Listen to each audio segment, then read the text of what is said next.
저희가 이제 경제 DMZ에서 부동산을 이제 세 번째 다루는 것 같은데 재밌게도 두 번 다 내년 부동산 전망이 좀 다 하방이었습니다. 네.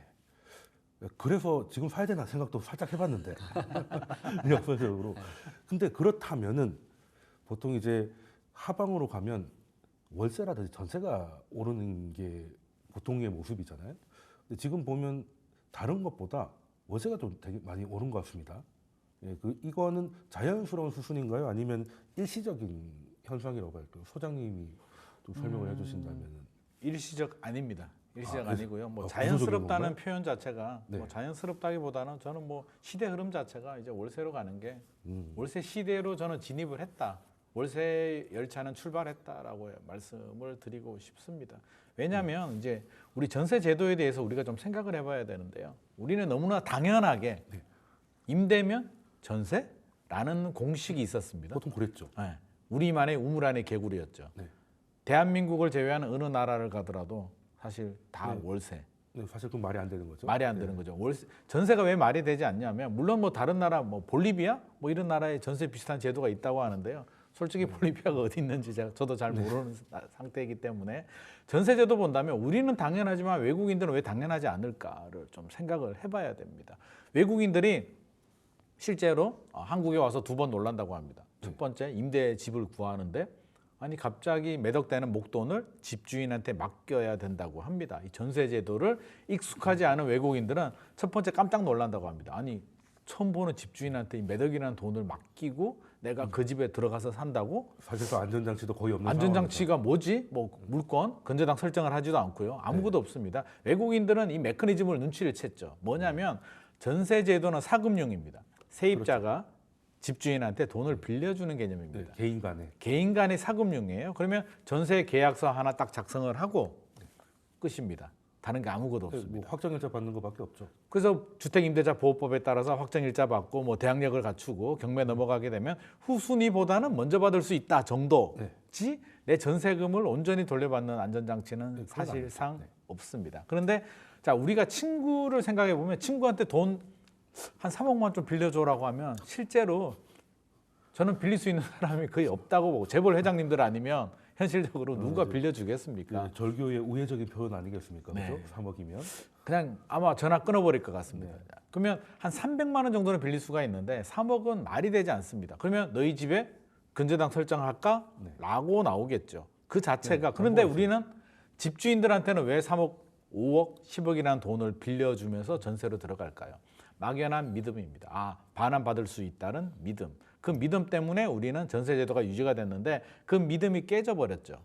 2022년 금리가 올라가게 되면서 전세 제도의 기본적인 유지가 될 메커니즘은 전세 가격이 상승해야 됩니다. 왜냐하면 친구한테 돈을 빌렸는데 그 돈을 빌린 채무자가 갚는 게 아니라 다른 새로운 세입자한테 또 더 많이 빌려서 갚아주고 자기는 좀 차익을 또 가지고 가는 그런 구조였는데요. 2022년에 금리가 올라가게 되면서 모든 게 달라지게 되죠. 상황이. 대출이자보다 월세가 유리하게 되니까 많은 분들이 월세로 전환하게 됩니다. 월세가 더 좋아. 월세로 전환하게 되면서 월세 가격 올라가게 되고요. 2022년 하반기부터 2023년 상반기까지 전세 가격은 뚝 떨어지게 됩니다. 매매보다 전세가 더 많이 떨어졌거든요.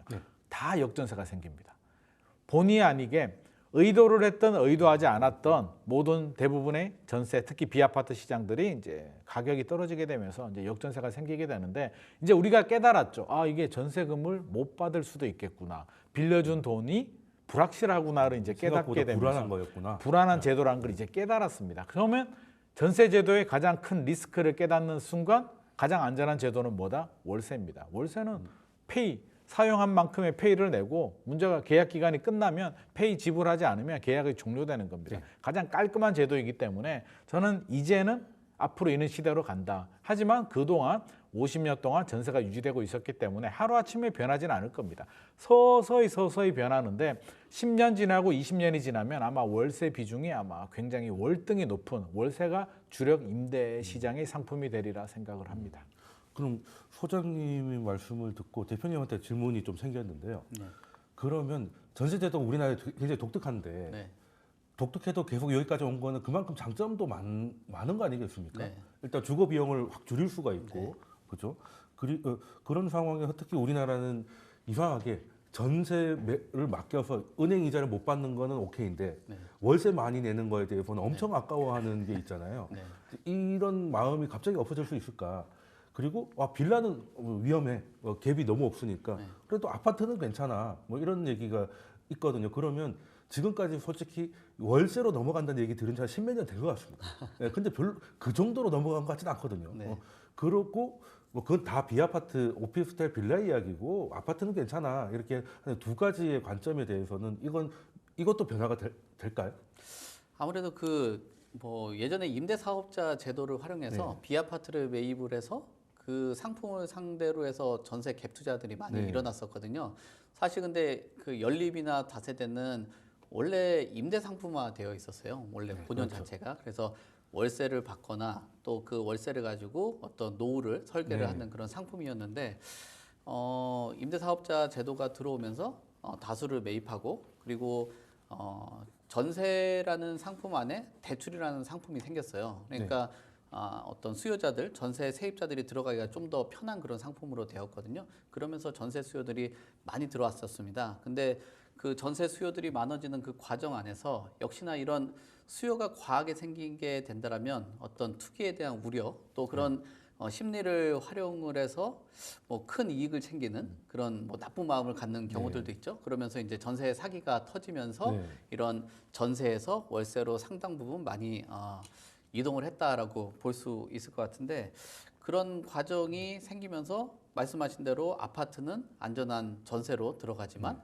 이 빌라나 다세대 연립주택 뭐 이런 쪽으로는 월세 쪽으로 많이 이동들을 하고 있는 거죠. 그래서 자료를 보더라도 2023년 대비했을 때 연립다세대 같은 경우는 작년 동기 대비했을 때 한 10% 정도가 월세가 증가를 네, 월세가 했고요. 늘었다. 그리고 전세는 13.3%가 감소를 했어요. 그러니까 전세 비중은 감소하고 월세를 그만큼 월세가 세운 거네요. 그렇죠. 네. 예, 그런 쪽 트렌드로 갔다라고 보여지고 또 이런 그 과정 안에서 이제 전세 가격이나 또 월세 불안 요인이 발생을 하다 보니까 말씀하신 대로 아파트는 좀 안전해 전세로 갔지만 전세 가격이 이런 수요들이 많아지면서 전세 가격이 또 빠르게 올라갔거든요. 회복도 네. 빨라지고 그래서 전세마저도 들어가기 좀 부담스러워진 아파트. 그래서 그렇죠. 소위 말하는 그 보증금을 좀 올려서 반전세라든지 네. 준 월세 뭐 이런 형태로 아파트도 그 월세 가격들이 올라가고 있습니다. 그래서 서울의 아파트 월세 가격 지수도 119.3% 포인트로 전월 대비해서 1.4% 포인트 올랐는데 이것도 역대 최고치를 경신한 수준이에요. 그리고 서울의 아파트 비중도 아까 소장님께서 말씀하신 것처럼 이게 월세화가 점점 되는 거 아니냐라는 흐름처럼 이 아파트에서도 전세 가격이 좀 올라가면서 월세화가 이 연립다세대뿐만 아니라 아파트에서도 움직이고 있다라고 봐야 될 것 같은데 전반적으로 본다라면 이 월세화가 많이 일어나는 걸 보면 첫 번째로는 소위 옛날하고 좀 다르게 전세라고 하면 풀전세 그러니까 그렇죠. 완전 전세는 다 100% 그냥 말고 예, 너 전세금이었는데 전세 냈냐 이런 얘기 하죠. 예, 근데 지금은 전세 대출을 활용을 하면서 이 그 전세를 활용한 대출을 받고 거기서 대출 금리가 너무 오르게 된다라면 이자 낼래 월세 낼게 비교를 하면서 왔다 갔다 그렇죠. 수요자들이 선택을 네. 하는 거죠.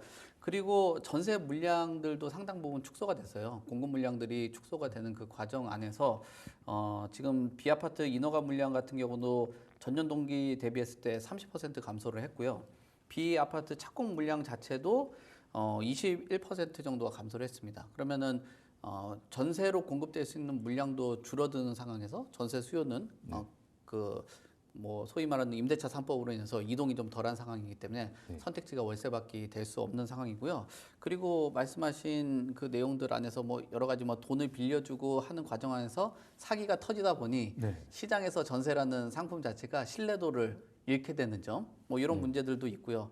그리고 제가 아까 우리 돈쌤이 말씀하시는 그 내용을 딱 듣고 저도 최근에 수요자들을 만나면서 느낀 건데 이 월세로 가시면서 매수 대기하시는 분들도 상당히 많아진 거예요. 네. 목돈을 전세로 묶어놓고 만기가 끝나면은 내가 봤던 단지 아파트가 나왔는데 네. 소위 말하는 돈을 써야 되잖아요. 그렇죠. 그 자금력이 부족하다 보니까 월세로 관망을 하면서 주택을 매수하려고 하는 이런 수요자들도 월세 수요자들로 상당히 많아졌다. 그래서 어떤 월세가 예전에는 전세 대비했을 때 굉장히 열세라는 그런 임차 상품이었다라고 하면 지금은 시장에서 뭐 수요자들이 봤을 때 때로는 전세가 좋고 때로는 월세가 좋고 판단들을 하면서 하다 보니까 이 감소폭들도 변화들이 나타나고 월세에 대한 선호도가 예전보다는 좀 많이 올라갔다. 네, 그렇죠. 우리나라는 월세에 대한 이미지 굉장히 안 좋았죠. 예전에 월세라고 안 했죠. 사글세 낸다고.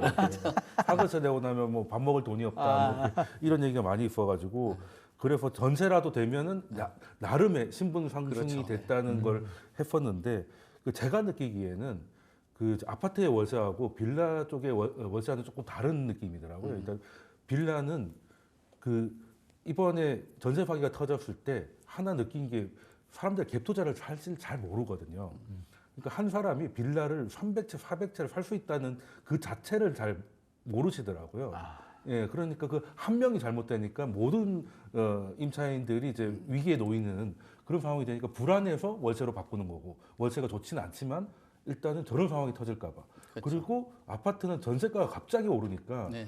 자금력이 안 되고 대출 규제가 나오니 이거를 보증금을 원래 내가 한 7억 생각했는데 그 사이에 9억이 됐으니 2억만큼은 월세로 그렇죠. 제가 올려드릴 테니 계약을 합시다. 뭐 이런 게 나와가지고 양시장이 좀 굉장히 다른 모습을 보이더라고요. 뭐 정확한 네. 진단이고 지금 그 주택 시장의 모습이라고 네. 볼 수 있는 거라고 봐야 될 것 네, 같아요. 이거는 그러니까, 아마 네. 대출 규제 때문에 나온 거겠죠. 아파트가 그렇게 된 그렇죠. 것들은. 대출에 대한 규제가 있고 또 규제 안에서 말씀하신 대로 전세 가격이 빠르게 올라가다 보니 소위 그 2억이라는 돈이 네. 전세에서 아까 말씀하신 2억이라는 게 뭐 아침에 자고 일어나 뚝딱 만들어지는 돈도 아니고 그렇죠. 예, 그 돈은 결국은 내가 여기 정주하고 있는 환경에서 자녀 교육이나 오랫동안 직장 때문에 이사를 왔는데 그 2억 때문에 더 멀리 이사를 가기도 어렵고 그러면은 그 월세 지불하는 뭐 그런 형태로 사실 진행을 하죠. 네. 보증금 2억 낮추려고 하면 서울에서 생각보다 많이 나가야 되거든요. 네.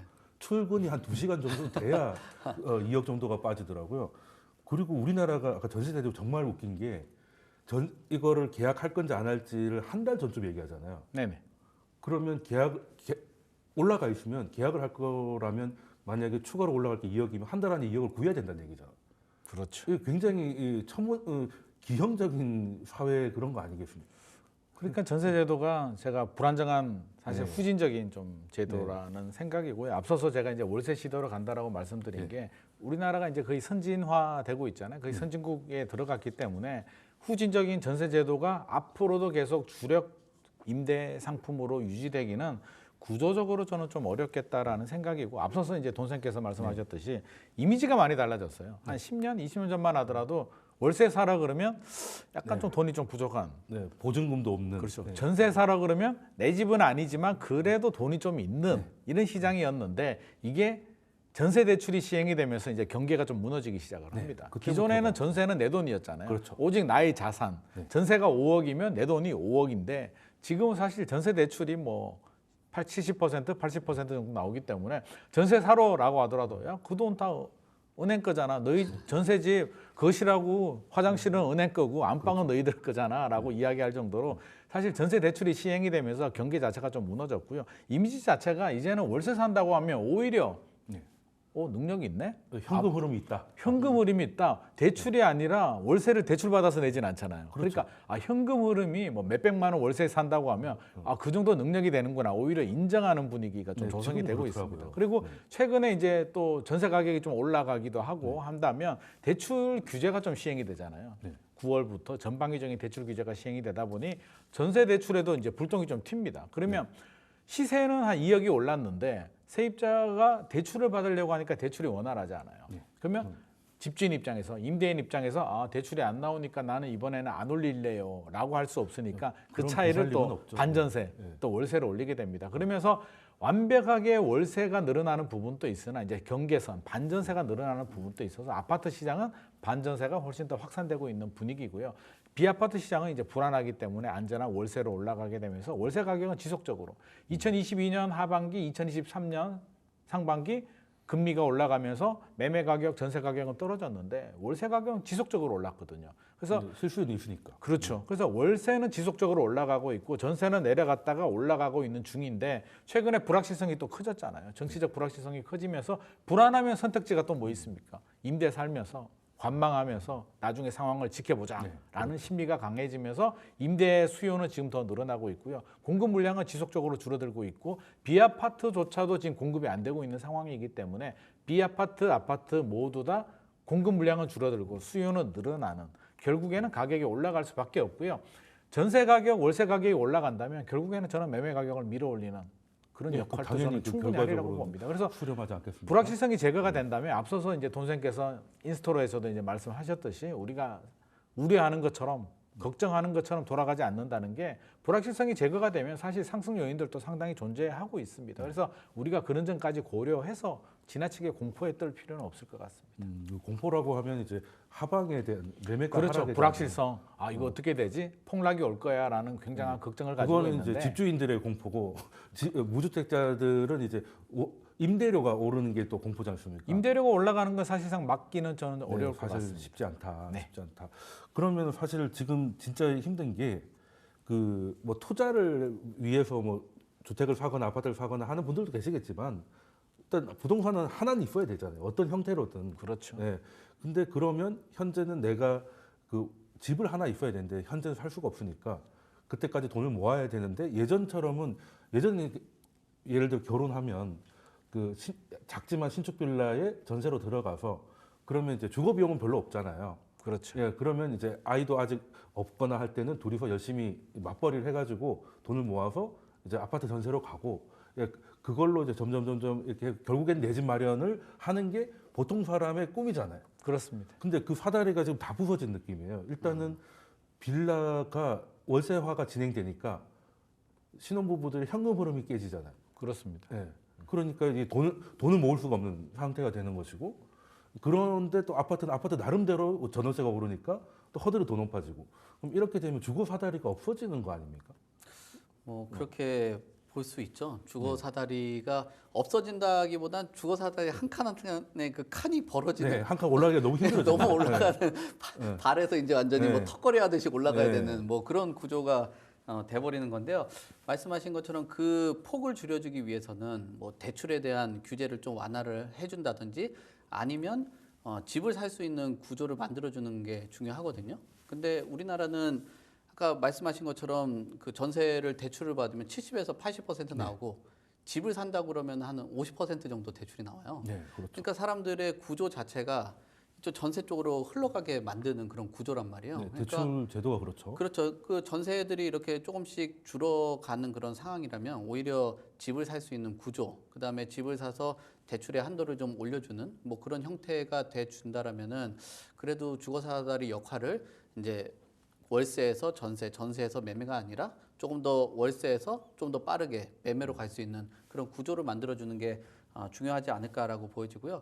그리고 임대인들 같은 경우도 지금 단순히 그 월세 가격들을 올리는 것들이 지금 대출에 대한 규제도 있긴 하겠지만 금리가 예전에 그 다세대 주택이나 빌라를 투자했을 때하고 지금하고 금리 상황이 완전 달라요. 네, 그러니까 내가 집을 사고 월세를 받고 만약에 대출을 활용해서 비아파트 상품 뭐 오피스텔이나 이런 것들 하면 수익률이 맞지가 않고 오히려 적자가 돼 버리는 거예요. 네, 그렇죠. 그러니까 계약 기간이 끝나고 나면은 월세를 올릴 수밖에 없는 그런 환경. 그러니까 돈을 빌리는 거는 그 이자가 높고 뭐 임대료는 올리지 못하고 있는 상황이기 때문에 지금까지 손해 봤던 그런 그 금액들을 올리는 그런 구조가 있고요. 또 다주택자나 임대사업자들에 대한 그 혜택이 그렇게 많지는 않아요. 제가 느끼기에는 그렇기 때문에 이런 세금에 대한 부분들도 아까 뭐 이자 내고 하니까 남는 거 없죠? 네. 근데 그 내가 근로소득 해가지고 그 돈 가지고 세금 내고 있단 말이에요. 그렇죠. 예, 그런 상황이기 때문에 임대인들이 전세에서 월세를 선호하는 부분들이 좀 바뀐 트렌드도 있겠지만 월세를 기존보다도 좀 시장의 위기나 여러 가지 이런 대응을 하기 위해서 올리는 그런 부분들도 있다. 그래서 이 시장 환경 자체가 그 주거사다리 역할을 만드는 그런 과정 안에서 부담감들을 어떤 정책적인 설계나 또는 일정 부분 예전에 그 디자인했던 그 정책의 흐름 뭐 이런 것들을 좀 손질을 보지 않고 이런 형태로 나가게 된다면 모르겠어요. 그 지금 높은 자리에 있는 사람들이 주거가 좀 안정적이어서 그런지 좀 체감을 좀 못하는 것 같은데 진짜 굉장히 힘들어하거든요. 예, 지금 저도 좀 주변 얘기 들어보면 네. 저 때보다도 난이도가 굉장히 높아졌다. 난이도가 높죠. 예전에는 어떤 느낌이었냐면 예를 들어서 이제 뭐 빌라를 살다가 이제 아파트 전세로 넘어가면 넘어가는 텀이 보통 이제 대단지가 입주가 들어오면 이제 그 갭투자 하시는 분들 때문에 전세가 좀 가격이 낮잖아요. 네. 물건이 많으니까 거기서 한 뭐 2년 혹은 한 4년 살다가 보통 2년 4년쯤 되면 이제 집주인이 다시 올리잖아요. 시세를 반영하니까. 그렇죠. 그러면 이제 다른 또 입주 아파트로 메뚜기를 이렇게 신축만 찾아다니면서 메뚜기를 하는 것도 하나의 방법이었거든요. 네. 그리고 약간 그 사이 좀 오르면 대출을 조금 얻는다든지 그런 거였는데 지금은 4년마다 눌러졌던 게 갑자기 팡 튀니까 이거는 입주 물량은 없어서 다른 데로 갈 수는 없는 상황인데 내가 살던 아파트가 이제 갱신권이 끝나고 이렇게 되니 월세나 전세가 너무 올라가니까 이게 본의 아니게 지금 저기 빨간 버스를 타고 저 외부로 나가야 되는 여행을 해야 되는 상황이 계속 벌어지는 것 같더라고요. 네, 거기에다가 지금 그 우리나라 주택 정책 자체가 투자자들이 형성되는 시장이 전혀 아닌 시장이 돼버렸어요. 실거주 중심으로. 그러니까 내가 집을 사고 뭐 시장에 내놓을 수 있는 임대 물량이 아니라 일단 무조건 들어가서 사는 거예요. 그리고 최근 둔촌주공 같은 경우도 이 지금 그 어떤 뭐 실거주 요건이나 이런 걸 3년을 하다 보니까 이거 3년 뒤에는 어떻게 바뀔지 모른다라는 거 몇 번 그 임대 사업 하시는 분들 당해봐가지고 네, 그냥 그렇죠. 일단 3년까지 살자 살고 나서 어떻게 되는지 보고 세를 놓겠다 하면서 시장에 풀릴 수 있는 물량들도 굉장히 좀 축소가 되고 그런 임대 시장에 내놓는 공급되는 그 물량 자체도 리스크를 해지하기 위해서 최대한 실거주 중심으로 하다 보니까 물량들이 더 안 풀리는 뭐 그런 문제가 생기고 있습니다. 네, 그러니까 임대 입장에서는 그러니까 전체 주택은 공급이 됐는데 임대 나오는 게 제한되다 보니까 원래는 둔촌주공 같이 거대한 게 나오면 임대 시장에 물량이 쏟아져가지고 한번 훅 빠지잖아요. 그때 이제 사실 빨리 딱 잡으면은 한 몇 년은 좀 싸게 갈 수 있는 건데 요즘은 그런 것도 안 됩니다. 그런 것도 안 되고. 둔촌주공 올림픽파크 포레온이 굉장히 좀 재미있는 현상이 발생을 했는데 우리가 물량 앞에 장사가 없다고 하잖아요. 네, 그렇죠. 과거에는 그 공식이 맞았거든요. 네. 2018년 12월, 2019년 초에 그 송파 가락시형 아파트 재건축한 아파트 입주를 했는데 헬리오시티 9,510세대 네. 입주를 했는데 그때 전세 가격 많이 떨어졌습니다. 네, 전용 그때 84가 제 기억으로는 한 4억 5천, 4억 7천까지도 네, 물량 폭탄이 떨어졌어요. 떨어지니까. 물량 폭탄이 떨어지니까 떨어졌어요. 그래서 과거에 또 2008년, 2009년도에는 잠실 일대 엘스 리센츠, 네, 맞습니다. 트리지움, 뭐 올림픽, 그 레이크 팰리스, 파크리오 아파트 2만 세대가 입주하면서 1년 정도 강남의 전세 가격을 전체적으로 내리는 그런 현상이 발생을 했습니다. 그래서 이번에 올림픽파크 포레온이 굉장히 큰 물량이잖아요. 그렇죠. 12,000세대가 넘는 물량이 입주해서 올 초만 하더라도 저도 그렇게 얘기를 했거든요.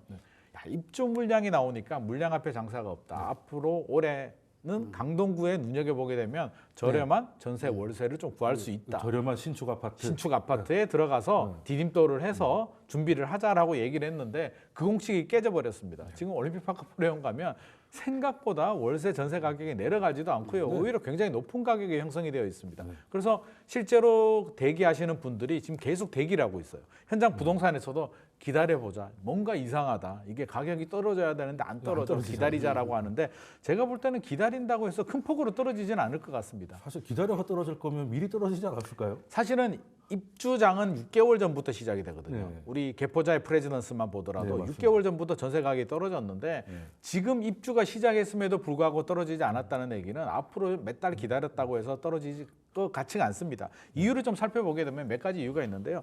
송 대표님께서 말씀하셨듯이 이제 약간 정책의 부작용도 있습니다. 실거주 의무가 폐지가 되지 않았어요. 3년 유예가 되다 보니 집주인 입장에서는 어차피 입주해야 될 거 굳이 요즘 얼죽신이라고 하잖아요. 네. 얼어 죽어도 신축 신축인데 싸게 아파트인데 임대할 필요 사전 없다. 점검에 가보니까 아파트가 너무 좋은 거예요. 너무 잘 지은 거예요. 차라리 이 좋은 얼죽신을 내가 입주 어차피 해야 되는 거 해야지 굳이 세입자를 줬다가 나중에 계약갱신 청구라든지 여러 가지 복잡한 문제가 생기느니 입주해버리자라는 심리가 강화됐습니다. 그래서 물량이 나오지 않습니다. 이제 신축 아파트 단지들이 나오면 앞으로 이런 현상들은 저는 당분간 지속이 된다. 왜냐하면 신축 아파트 좋거든요. 요즘 굉장히 잘 짓습니다. 그래서 너무 좋죠. 집주인들도 어지간하면 내가 살고 있는 구축 아파트를 팔든지 전세나 월세를 주고 신축 아파트로 들어가자라는 심리가 강하기 때문에 이제 신축 아파트에 대한 그 저렴한 전세, 월세 프리미엄을 이제 더 이상 우리가 얻을 수 없다는 점은 굉장히 좀 안타까운 부분이고 이게 주거 사다리가 좀 무너지고 있는 부분이거든요. 가면 갈수록 이게 난이도가 높아지는 것 같습니다. 그러니까 제 주변 친구들을 봐도 이제 후입은 다 거기서 거기에요. 그렇죠. 뭐 연봉에서는 차이가 나봐야 한 2천 뭐 그 정도인데 자산 차이가 좀 많이 나는데 결과적으로 뭐가 핵심이었냐 보면 부동산 갭 투자를 알고 있었냐 언제 알았냐가 중요하더라고요. 그렇습니다. 네, 먼저 한 친구들은 지금 이제 놀라운 자산을 갖고 있고 아닌 친구들은 이제 굉장히 좀 힘든 상황이더라고요. 근데 지금 와서 하려고 하니까 너무 힘든 거죠. 예전의 갭이 아닌 거예요. 예전의 갭이 아닌. 갭도 많이 벌어졌고 네, 전체적인 환경도 달라졌고 이제 갭이 아니고 월이잖아요. 그래서 우리가 뭐 유명한 연예인들 뭐 예를 들어서 유재석 씨나 네. 뭐 김구라 씨가 뭘 투자했다 그러면 사실 아무렇지도 않은데 우리가 정말 열받는 건 상대적인 박탈감이잖아요. 네. 나하고 동등하게 있던 친구나 동료가 열심히 같이 일했는데 어느 날 아파트 부동산 투자를 했다 안 했다를 가지고 이제 내가 따라갈 수 없는 자산 격차가 벌어져 버리니까 상대적인 박탈감이 생기고 2020년, 2021년에 그 불안한 마음에 또 무리하게 연끌을 하다가 또 피해를 보는 그런 부작용들도 생기고 있기 때문에 이 부동산 문제는 굉장히 좀 심각한 문제로 우리가 좀 받아들여야 될 것 같고요. 전세 월세도 앞으로도 저는 정책적인 문제 하나 더 지적을 하자면 최근에 허그에서 네.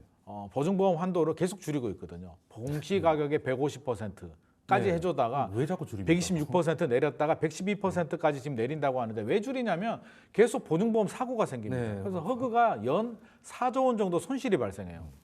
손실이 발생하다 보니까 가입 문턱을 올리는데 허그 입장은 또 이해를 합니다만 네.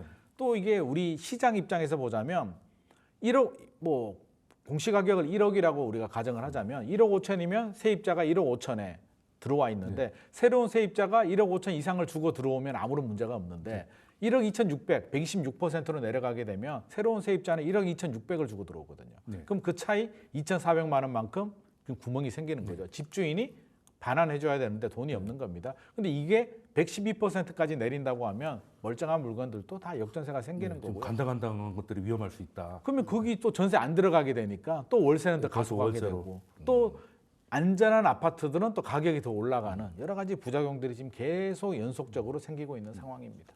그러니까 참 그 월세라는 것도 이 뭐 제도 때문에 더 자극되는 것도 있는 것 같은데 우리 인식 전환이 좀 아까 말씀드린 것보다 처럼 좀 빨라진 게 예전에 사글세였다가 요즘에는 내가 월세 한 1,000만 원짜리 산다 그러면 유튜브에서 왜 돈 있는 거 자랑하시는 분들 있잖아요. 부의 상징입니다. 부의 네. 상징. 뭐 시그니엘의 월세 2,500에 살고 있는 누구 거기 씨의 이미지 안 좋던데, 뭐 이런 거 시그니엘. 있잖아요. 그래서 그게 월세가 이제는 부의 상징이 돼 버렸어. 지금 월세 한 1,000만 원 넘어가는 게 서울에 좀 어느 정도 되면 그건 많습니까? 뭐 서울의 초고가 그 주상복합들 대형 평수 네. 같은 경우는 1,000만 원 넘는 곳들 많죠. 근데 이제 그 초고가로 넘어가는 곳들은 두 가지 부류로 실제로 되더라고요. 실제로 납부하시는 분들도 있고 네. 뭐 시그니엘이라든지 성수동에 있는 곳들은 오피스텔 형태로 돼 있어서 사업자로 네, 거의 사무실처럼 예, 쓰더라고요. 그렇죠. 사업자로 전환하시는 분들도 상당히 많더라고요. 근데 이런 그 초고가가 생기는 이유 자체가 최근 들어서 이제 초고가의 주거 트렌드 뭐 이런 것들도 변화가 생긴 거죠. 그 우리 뭐 돈쌤께서 말씀하신 것처럼 이게 사글세 옛날 얘기다 하는 얘기가 강남이나 좋은 그 고가 지역들 가면 월세로 사시는 분들이 집주인보다 부자가 많아요. 네, 그러니까 요즘 반대라고 하더라고요. 네, 오히려 우량임 차인이라 네. 고마워하시더라고요. 오히려 나가면 막 완대 뭐 이런. 예, 그렇죠. 그 심지어 그런 지역들 같은 경우는 임차인의 그 신분이 임대인의 신분처럼 될 정도로 얼마나 그 우량 임차인이 들어오냐에 따라서 되게 좀 신중하게 보시는 것 같고 거기에다가 최근 주거 트렌드 자체가 뭐 럭셔리한 그런 라이프도 좋아하기도 하고 말씀하신 대로 뭐 한 2년, 3년 정도 살다가 또 신축도 생기고 그러면 자녀가 없거나 외국에서 공부하시는 분들 같은 경우는 그 이동들 하시거든요. 제 주변에도 한 분 그런 분이 있습니다. 그 네. 신축만 되면 예전에 2년마다 메뚜기로 다니다 요즘에 또 4년 살아가지고 네, 4년마다 텀이 움직이시더라고요. 길어졌죠. 예, 그리고 주택들이 점점 그 고급화 주택되고 또 펜트하우스나 이런 것들이 생기면서 예전보다는 고가 주택들의 건설이나 공급들 이런 분들 그다음에 그 주택 자체가 희소성을 갖고 분양가라든지 매매가 가격 자체가 워낙 높다 보니까 거기에 또 수익률을 맞추는 월세 뭐 이런 것들 하면은 소위 말하는 그 1,000만 원 넘는 고가 그 임대가들이 많고요. 그리고 요 부분에서 이제 초고가만 우리가 월세 문제냐라고 본다면 또 그렇지는 않은 것 같아요. 강남에 있는 뭐 대치동 음마 아파트 같은 경우도 최근 들어서 보면은 175만 원. 근데 이제 또 보증금이 5억이에요. 네. 그게 이제 계약이 체결이 됐는데 그 비슷한 사이즈로 했을 때가 3개월 전에는 90만 원 정도 됐으니까 월세가 2배 정도로 튀어버린 네. 거죠. 그만큼 전세 물량들이 축소가 됐고 또 축소되는 과정 안에서 이게 월세도 나름 괜찮다라고 판단들도 하고 계시면서 이 트렌드의 변화도 무조건 월세가 또 나쁘다라는 인식보다도 뭐 변화도 좀 의미가 있다라고 볼 필요가 있습니다. 예전에 왜 1,000만 원 넘어가는 이런 초고가 월세라고 하면 세입자들이 주로 이제 무슨 다단계 다이아몬드라든지 뭐 이런 식으로 해가지고 이제 부를 좀 이렇게 보여줘야 되는 그런 분들 그렇죠. 그런 분들이 있었죠. 요즘은 꼭 그런 분들이 아니라더라도 아닙니다. 의외로 그런 식으로 많이 되는 것 같고 그런 분 아니고 올해만 하더라도 142건, 1,000만 원 이상 거래가 그래요? 142건이 됐고요. 2,000만 원 넘는 거래가 15건이라고 하는데 사실 이런 분들은 이렇게 봐야 됩니다. 이제 뭐 월세 산다고 해서 돈이 없는 게 아니라 집 마음만 먹으면 그 집을 얼마든지 살 수가 있는데 내가 필요에 따라서 사지 않는 분들이고요. 사실 이 정도 능력이 되는 분들이라면 물론 과시하는 분들도 있겠으나 뭐 빌딩을 가지고 있든 다른 데 강남에 아파트가 있는데 필요해서 여기에 내가 이 돈을 페이를 지불하면서 거주하시는 분들이기 때문에 앞으로 저는 이런 분들이 더 많이 늘어날 것 같습니다. 이제 우리 사회가 양극화잖아요. 그렇죠. 부자들도 늘어나고 중산층은 하향 안정화가 되는 이런 시대 흐름에 살고 있기 때문에 부자들은 더 늘어납니다. 지금 그래프를 보더라도 그 최근에 나온 부자 보고서 이런 내용들을 보게 되면 점점 부자들은 더 증가하고 있습니다. 네. 그래서 부자가 증가한다는 얘기는 앞으로 월세의 트렌드가 바뀌었기 때문에 이제 1,000만 원, 2,000만 원 아까워하지 않는 또 신흥 부자들이 굉장히 많이 있습니다. 굳이 뭐 내가 마음만 먹으면 몇십억 대출을 받아서 살 수도 있으나 지금은 내가 이게 그냥 월세 내고 또 사업자로 하게 되면 여러 가지 또 혜택도 볼 수도 있기 때문에 앞으로는 저는 더 많이 늘어날 거라는 예상을 하고 있습니다. 뭐 사실 경제가 좋아지면 이제 그런 것도 자연스럽게 늘 것 같은데 이게 우리나라의 월세에 대한 인식이나 그리고 월세 가격이 좀 높아지면서 그 우리나라는 그 주택 임대 시장이 거의 민간이었지 않습니까? 그렇죠. 전세도 사금융이고. 근데 해외는 그렇지 않지 않습니까? 해외는 이제 주로 이제 기업에서 렌탈을 하는 경우가 많은데 지금 최근에 외국의 그런 부동산 임대 기업들이 한국에 좀 진출을 하고 있더라고요. 그러면 네. 이제 그 친구들이 와서 돈을 댈 정도로 월세가 오를 거라고 판단해서 들어오는 거겠죠? 뭐 그렇게 판단해 볼 수 있고요. 근데 외국계 어떤 뭐 상업용 부동산 이런 그 업체들도 많이 들어오긴 했는데 네. 의외로 한국에 좀 특수성이 있어서 그런지 그런 기업들이 아직까지는 한국에서는 뭐 동네에 있는 부동산보다도 힘을 못 쓰는 경우들도 임장을 별로 못했군요. 상당히 있긴 한데 그래도 어떤 큰 펀딩을 통해 가지고 들어온다라는 거는 위기감은 좀 가질 필요가 있겠죠. 왜냐하면은 지금 그 국내에 있는 임대 사업자들을 옥죄고 있는 상황이기 때문에 움츠러들 수밖에 없잖아요. 네. 그 움츠러들고 있는 곳에 소위 자본력을 갖춘 그 이제 임대 사업을 하는 디벨로퍼들이 들어오게 된다라면 걱정이 될 수밖에 없고 또 그 과정 안에서도 일정 부분 토지를 매입을 해서 또 운영을 한 다음에 또 매각하는 그 과정에서 또 임대료를 올려야지 매각 수익을 가질 수 있단 말이에요. 그러면 임대료를 올릴 수 있는 부분인데 이게 사실 우리나라의 어떤 일정 뭐 개인이라든지 법인 같은 경우는 우리나라 정부 정책의 컨트롤이 좀 가능하다라고 볼 수 있는데 외국 같은 경우는 과연 그런 컨트롤이 가능할까? 글로벌 기업은 좀 애매할 수 있지 않습니까? 그럼 또 오히려 그 인센티브를 주면서 데리고 오는 그런 경우 또 거기에 어떤 규제를 또 가하게 된다면 국제사회 안에서의 또 신뢰도 문제 뭐 얘기가 이렇게 우리나라 임대 사업자들 대하듯이 줬다 뺐다 이거는 걔네들한테 전혀 통하지가 않을 거예요. 그렇죠. 기관들도 뭐 한국 사람은 어쩔 수 없다 하더라도 그분들은 선택지가 많으니까. 그렇죠. 그래서 가격적인 그 부분에서도 조금 그 리스크가 있을 수 있기 때문에 미리 좀 대비를 할 필요가 있고 아예 처음에 그런 인센티브를 주는 그런 부분 안에서도 사실상 일정 부분 좀 허들을 놓지 않고 있다라고 하면은 나중에 그 우리나라하고 또 외국 기업하고의 그 차별에 대해서 문제가 될 수 있을 거예요.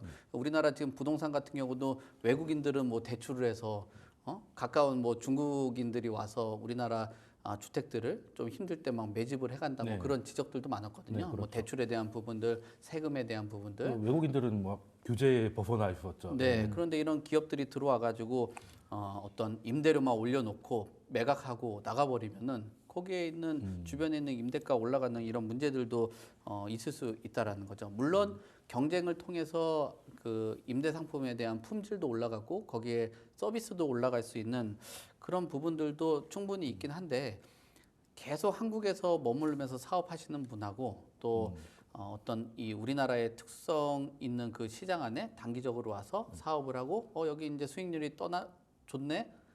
이제는 웬만큼 떨어졌기 때문에 다른 나라 가서 좀 해볼까? 그런 글로벌 기업하고 좀 플레이어들은 다를 다르죠. 수 있다. 네, 그럼요. 예, 그러니까 주의를 할 필요가 있을 것 같습니다. 그러면 소장님한테 하나 궁금한 게 있어가지고 이번에 관련해가지고 세금이 좀 바뀐 것 같더라고요. 제가 정확히는 못 봤는데 부동산 법인이 주택을 사면 2억까지는 몇 프로고 2억에서 200억까지 몇 프로고 뭐 이게 그냥 200억까지로 다 통합돼서 법인이 지금 법인 투자로 주택을 사면 세금이 너무 폭발을 하게 되던데 그럼 외국 기업들은 이걸 알고서도 이거 내고도 남을 정도로 판단하고 들어왔다는 겁니까? 외국 기업들도 다 시뮬레이션에서 들어오는 거고요. 이제 여러 가지 송 대표님 말씀하신 것처럼 여러 가지 우려스러운 상황이 있는데 저는 트렌드 자체를 본다면 이제 이렇게 가는 트렌드로 갈 것 같습니다. 왜냐하면 우리나라만 언제까지 민간 임대 개인한테 이 임대 사업을 맡겨놓는 것 자체도 우리 전세제도와 마찬가지로 굉장히 후진적인 시스템이고 전세 사기를 보듯이 컨트롤이 잘 안 되거든요. 여러 가지 문제들이 생기고 능력이 안 되는 임대인이 수백 채를 가지고 임대 사업을 하다가 금리가 오르니까 전세 사기가 된단 말이에요. 그래서 능력이 되는 자금력이 되는 거대 기업들이 들어와서 제대로 관리하라는 쪽으로 정부도 좀 방향을 좀 틀고 있다는 그게 저는 맞는 거 생각을 가지고 있고요. 그게 또 선준화 기법인데 문제는 이제 월세 가격이 이제 떨어지지 않습니다. 이제 그래서 우리도 지금 월세가 올라가는 추세인데 외국 기업들은 아마 답을 낸 것 같습니다. 한국이 앞으로 월세 임대료가 올라갈 수 있으니 우리가 충분히 수익을 얻을 수 있다라는 답을 내고 지금 진출하고 있기 때문에 앞으로 저는 더 많이 늘어날 것으로 예상을 하고 있습니다. 뭐 물론 당연히 개판 없이 들어오지는 않을 것이다. 그 개판에는 이유야 여러 가지가 있겠지만 월세가 상승할 수 있는 압력은 여러 가지가 있다는 얘기를 한번 정리해 봤고요. 그럼 월세가 오를 것 같으니까 두 번째 주제에서 이 이야기를 한번 다뤄보도록 하겠습니다.